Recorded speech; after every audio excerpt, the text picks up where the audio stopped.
بسم الله الرحمن الرحيم، والصلاة والسلام على أشرف المرسلين. في أمسية من الأماسي الماتعة الكريمة في مدينة جانت نستضيف وإياكم شخصية مهمة في شخصيات ليبيا الماجدة، وهو عبد العزيز محمد علي الحسناوي في أحضان داقغرن أمام علم شامخ من أعلام جانت، وهو قصر الميزان، هذا القصر التاريخي التراثي الذي يقيلنا ويحيلنا إلى نماذج بشرية ماجدة في الماضي البعيد، حيث يذكرنا بأسلاف الماضويين ويرجعنا إلى ذلك الزمن الغابر الذي كان فيه أسلافنا، تعطون الكثير من الذكريات الماجدة في أحضان جانت.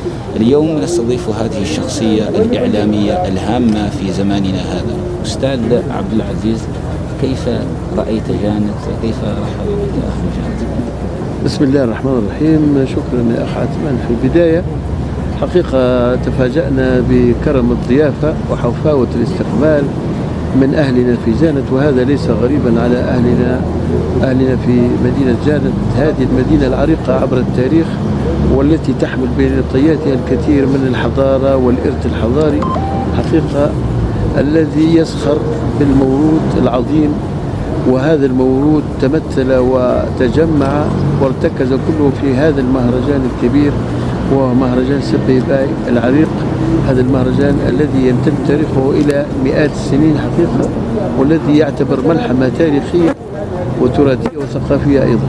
شكرا أستاذ، أثناء سؤالنا لك على مسيرتك الإعلامية والعلمية وفي إطار توثيق التراث والتاريخي توصله للأجيال هكذا صورة إعلامية ماتعة، يعني ما هي أهم الصعوبات أو العراقيل التي تجدها سدا منيعا أمام نقل الرسالة الإعلامية للمستمع والمشاهد؟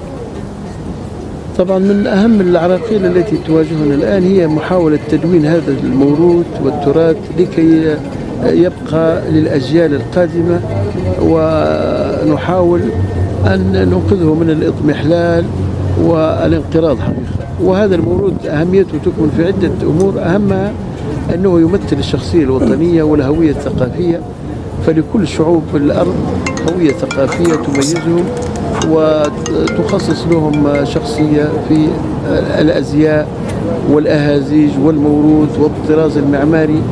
فنتمنى من كما يتمنى كل شعوب الأرض أن يتميزوا بشخصيتهم، وأن توفر لهم الاعتداد بالشخصية والانتماء أيضا. فعلا أستاذ، كما تعلم أن الإعلام لا بد أن يوصل الرسالة الماضوية للأجيال إلى الأجيال القادمة، لأن الجيل الذي لا يكون متواصلا فيما بينه هذا يفقد هويته وماهيته وأيضا أزليته التي يمضي بها ماجدة إلى القدم. أستاذ، لو تحدثنا عن تجربتك في تدوين جميع الأمور التراثية خصوصا في ليبيا، يعني ما هي أهم الصعوبات التي تجدها ربما يجدها الجيل القادم ستمنع عليه التدوين؟ طبعا يا أخ عثمان، أنا ركزت في البداية ومن شغف شخصي حقيقة وعشق شخصي لهذا الموروث العظيم في الجنوب الليبي، وخاصة مناطق غات والمحيطة بها، منطقة غات والمحيطة بها.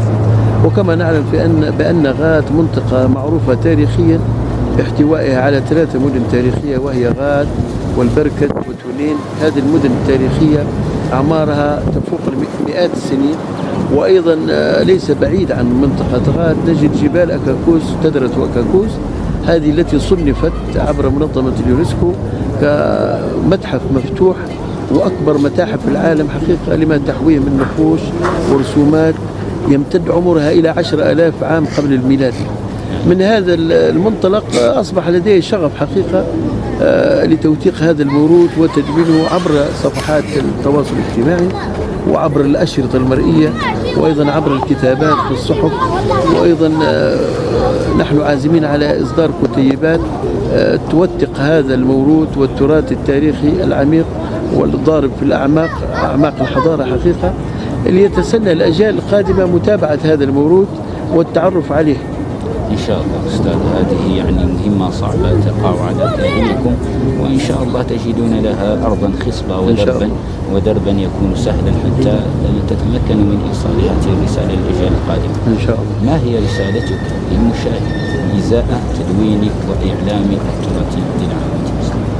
حقيقة أنا أتوجه من هذا المكان لكافة المواطنين والمهتمين والشباب، خاصة الشباب، أن يهتموا بإرثهم الحضاري، لأن هذا يمثل الشخصية الوطنية والهوية الثقافية لكل شعب.